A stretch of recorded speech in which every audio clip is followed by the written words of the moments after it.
I have very strong feelings about suicide, the issue of suicide. I've lost a stepmother to suicide, and I've attempted suicide myself, and we are, as a society, completely backwards around suicidal feelings. What we've done is that we've reached a point where we consider the urge to kill yourself as a symptom of a biological brain disorder that needs medical treatment.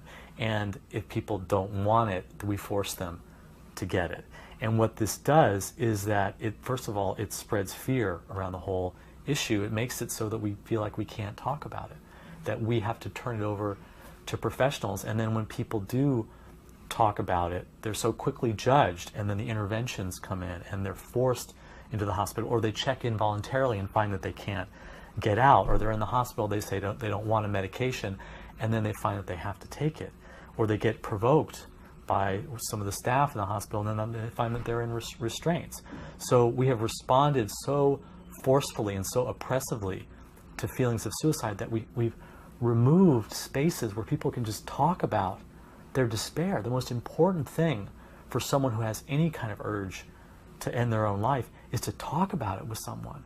And we've made it something that first of all, it's shameful because it feels like, oh, what are you complaining about? You're just whining. We have a whole culture that you can't be vulnerable, you can't show weakness, especially for men, and men tend to be the people who are the completers of suicide. And so there's no space to talk about vulnerable feelings at all, because you're seen as weak and a failure, and what's your problem, and just get it together, and especially if you're a man.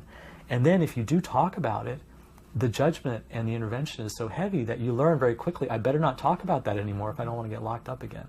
So I feel like we're just backwards. And I encourage anyone who has suicidal feelings to find someone and get an agreement where the person is not going to judge them and not going to react and not going to do anything without their consent, and to talk about it and to recognize that when someone is feeling suicidal, they have the same needs all of us do, to just be listened to and to be connected with, and because they have a reason for feeling suicidal. And it's not giving up on life. When someone gives up on life, what does it look like? It looks like they go to work, they come home, they turn on the TV, they eat their dinner from fast food place, they go to sleep, they go to work. That's giving up on life. Suicidal feelings is a desperate need to change your life and an absolute feeling of powerlessness to make that change.